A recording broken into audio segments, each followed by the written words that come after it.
Please, Liban. Oh, you've taken me to Somalia.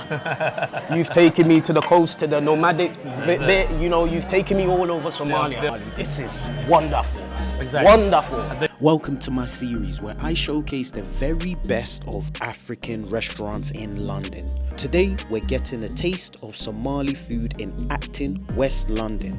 Sabiib. They serve authentic Somali food in an exceptional setting. I'm here to discover the rich tapestry of Somali dishes spiced with culture and love. It's gonna be epic. Stay tuned. I'm still getting used to this banana and rice thing. I can't lie to you. It's very for us it's everyday thing. But for a lot of people, there's a lot of controversy about it. But we spend a lot of money on bananas. You know, honestly, around 40k a year on bananas. Jeez. Free bananas. My gosh. Because how much would you buy a banana? 25, 30 pence now. And When he said that he spends 40k on bananas, I was like, that's the biggest flex. Meet Liban. He is the founder and owner of Sabiib. The origins of Sabiib. How did it start? How did Sabiib start? Because the idea of Sabiib came about more of how can we actually present Somali food to the masses. There's a lot of us in the UK now. There's a lot of diaspora kids that are now in their late 20s, 30s, early 30s even. And they're very proud of their culture. And they bring in different people to Somali food, and you know, so they had nowhere to go. wow. Yeah, so this is the sort of places that a little bit of food that you would give to your guest at home. Right. So there's a term called martiqat in Somali. Marti means guest. Yeah. So we brought that marti guest that you would have at home. Of course. Giving the best food, you know, the best sort of attentive care. Yeah. And then that's what we bring to Sabiib. And at the moment, it's, all that is coming together. So the sort of home food that the ladies would cook for guests, important guests. Of course. And then we brought that culture to the restaurant. So my wife came up with the name Sabiib. Sabiib means raisins. Raisins. That we put on top of the rice. Yes. And again, was like, I like cooking, and I was like, although I'm not a trained chef, and I actually don't want to cook for a lot of people. I write the dishes. For example, you know, the chicken mango salad is my idea. I put all that sauce together. The mango idea, they were a bit surprised. It's not very Somali, but we wanted to do a little bit of small plates.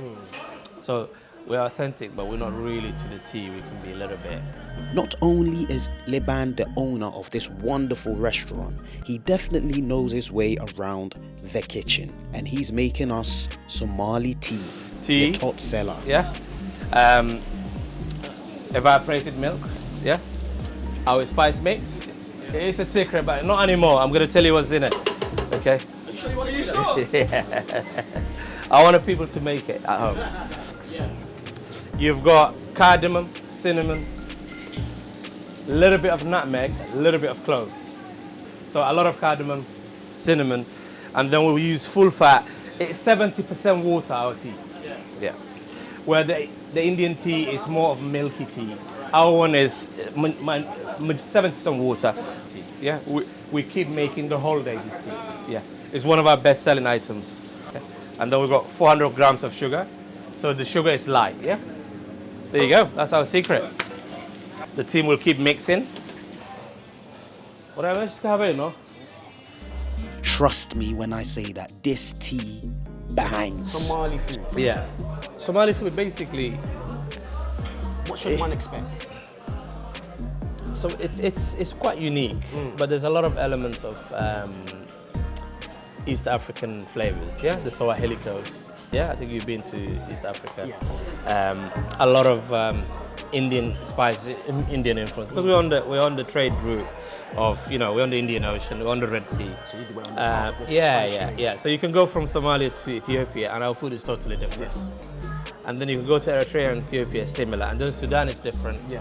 Egypt is different. But Somali food is more of a Swahili coast, East Africa, Kenya, Tanzania, Zanzibar, and a bit of Yemen and Oman. So it's a bit and of India. Would you say it's a harmonious blend of different It's a good sort blend, of yeah. And then we had cultures, the cuisine? Italian influence as well. in the late 18th century where we had the pasta thrown in. Yes. The pasta, yeah. But we do it better with our own spices. So there's a bit of cumin on our sauce, That's right. pasta sauce, and That's it. yeah. So We made the colonizer food taste better. better, That's absolutely. right. absolutely. That's right. But Because we live in like such a diverse city, this is probably one of the most diverse populated cities in the world. So how have you managed to preserve the traditions of Somali cuisine? you know, in the south of the country, where I'm from, my wife is from the north. The south is basically more of a coastal food, where the north central is more nomadic food. Yeah. So the food is dominated mainly by the coastal food because there's settled community. Yeah. And so how have you highlighted that in the... Yeah, like for example, the bajia and busbas is very popular. It's like Somali falafel. The sambusa is very popular. So Sabiib have a well-drilled team of talented ladies in the basement who make the bajia basbas and sambusa, which are top-selling small plates. And you need a team for that.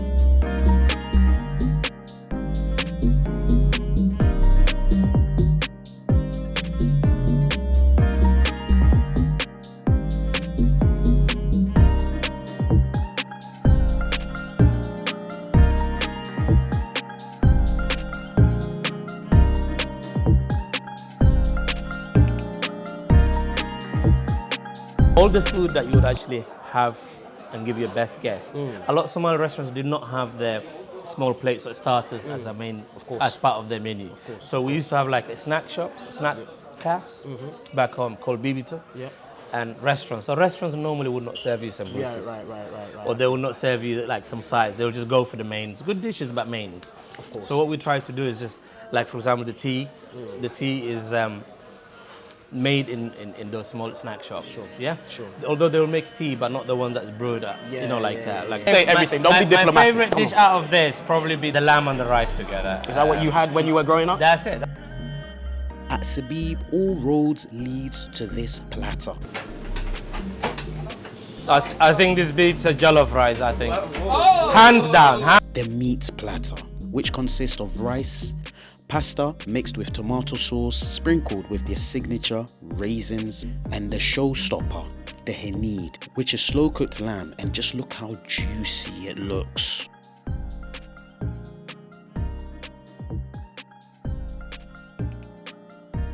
And the marinated chicken, seasoned with cumin, garlic, coriander, plus much more. And a dash of beef sukkar. Time to munch.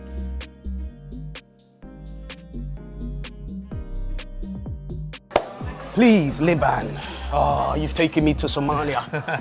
You've taken me to the coast, to the nomadic bit. You know, you've taken me all over Somalia. A bit of Mogadishu, a bit of mashallah, Marka, the south, mashallah. Barawe, a bit of the north, Hargeisa, everywhere. Oh man, please talk us through what's going on here. So this is a banquet. You've got the best of Somali food. Yeah. So it's street food like bajia and busbas. So we normally eat it with green chili, but I've added a little bit of our mango sweet shidni sauce as well to go with it. So it's really Take is really popular. And then we've got the mangoes, the chicken mangoes and salato. So it's just chicken strips with a bit of mango and shidni mango dressing. It's really popular. These are small dishes, small plates I should say. And then we've got a sambusa that you can tuck in and try some. Yeah. And some for you. Maybe it might win. They don't normally eat, they just watch me. That's what normally happens, but you're being far too kind to them. That's it. And then we've got our platter, the ultimate platter. So we've got the lamb honey. It's cooked, slow cooked lamb that you saw earlier. So it's marinated 24 hours. So it's got a lot of spices like paprika, cumin, garlic powder, a lot of lemon, a lot of coriander, really pepper obviously. Yeah. That's beautiful. Somali food we don't cook with chili. Right. So we have the chili on the side. Yeah. And that's the mistake I made when I went to Kenya. Yeah. Because, you know, the history of you guys being involved in the spice trade, Yeah. I was thinking it's going to be spicy, but Yes. when you talk about spices, Yeah. it's mainly aromatic. It's just aromatic spices. Exactly. That's what so I was thinking. chili-wise, in Somali we call it bisbas. Bisbas. And the shidni is the red one with the tamarind and the obviously it's tomato based, but it's got tamarind. It's got dates. It's got a little bit of sugar. Yeah. Chili is really good. Goes well with the meat. Yeah. If you have a little bit of the sabaya, the bread, the flat bread, and the meat goes really well. It goes together. well. Yeah. It goes well. And then you've got the chicken steak. So chicken steak again is a thin layer of chicken. We do the same as beef as well. Yeah. And then we do the beef suqar, which is the beef cubes. Yeah. A little bit of vegetable. Italy is represented with the pasta. Yeah. But the majority is Somali. Somali. This is wonderful. Exactly. Wonderful. And then you get a lot of like the raisins are there. That's what Sabiib is. Sabiib, the name of Sabiib is raisin. So because we add the raisins on top of our rice. Yeah. This is honestly. Tuck in, guys. Yeah. It looks say magnificent. Bismillah. That's Yes. key. We need to say that. We need to say that. So, with regards to where you're from, Yeah. where are you from in Somalia, first and foremost? My family's from. I was born in Mogadishu, but my family's from Central Somalia. Central Somalia. I'm a nomad boy. Oh, nomad boy. But I've never lived there. Yeah. Oh, really? That part of Somalia. So I grew up in Mogadishu. I came here as an 18-year-old. Due to our travels, and I've lived here for the last 30 years. It's 29 years now. Well, you're living up to the nomadic sort of culture. You're moving around, forever moving around. Exactly. The food represents that culture. Yeah. How have you brought your culture to, this What I say is menu? the best way to promote your culture is food. And Somali food is really, at the moment, is on the up. But Somali food has always been appreciated in East Africa.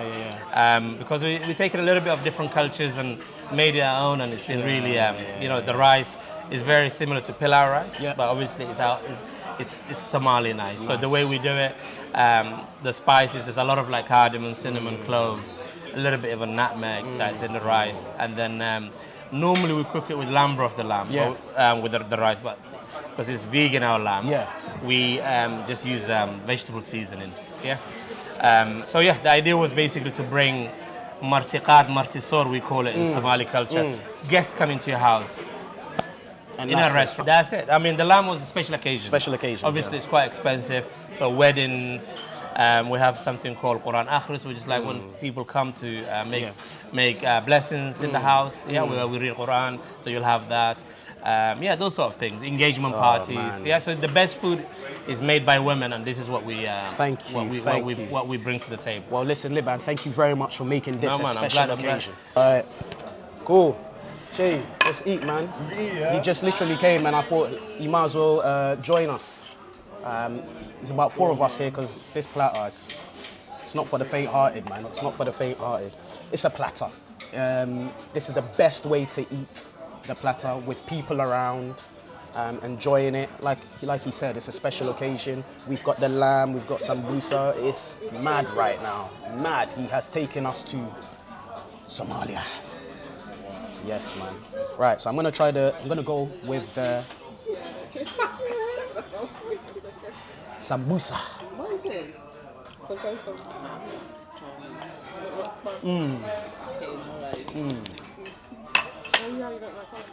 Oh my gosh. I need some cutlery. Some bas. You gotta have it with the bas as well. It's incredibly delicious, man. Subtle spices, but it's so aromatic, and the flavors still come through. The flavors come through, and and the pastry so soft. Yep, crunchy. Oh man, beautiful. Dipping it in that spice changes. It's a game changer. Game changer. Oh man. Oh my god. The flavors are so fresh. I love the mango salsa. The mango sauce, sorry. It's like a chutney. It's so refreshing, it's so fresh. The chicken is packed with flavor. Oh my god. Cheers. Alright, so we're doing it. Rice. Actually works. What, bro? You're right. The balance of spice, sweetness, and The sweetness, yeah. It's a great balance because before I just had it with the banana and just the rice, but you need the sauce, which marries it. It marries it all together. I like it a lot. I actually like it a lot. But no, this dish is honestly absolutely delicious. So you've got a combination of flavors going on here. It's like he said, a Somali festival going on in my mouth. You've got the aromatic spices from the rice itself. It smells very fragrant. The raisins, the bits of raisins just sweetens it up a little bit as well. And then you've got this lamb shank, which is unbelievably delicious. Well seasoned, well spiced, and it's fall off the bone. Literally fall off the bone. cut it with a spoon. You can cut it with a spoon. You know what I mean? You'll think that my spoon is a samurai sword at this rate. It just goes through the meat right there. Literally melts away in your mouth. The flavors here are great.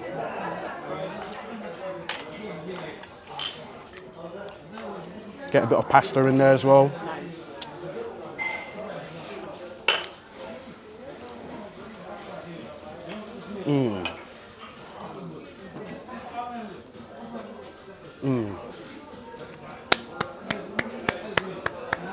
This is really delicious.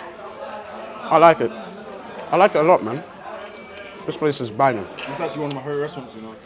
Really? He's good. And he's a fussy eater, this guy. Yeah, man, it's subtle spices, you know. The spices are not as punchy as West African spices with East African sort of spices, yeah? If we're comparing it to West Africa, it's punchy, it's in your face, it's bold, but this one has got subtlety to it.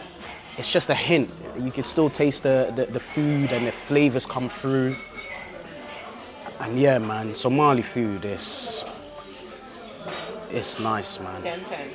10-10. 10-10, 10-10, Sabiib. It's better than the last time I came and I had it, to be fair. Much, much better. This was good, man.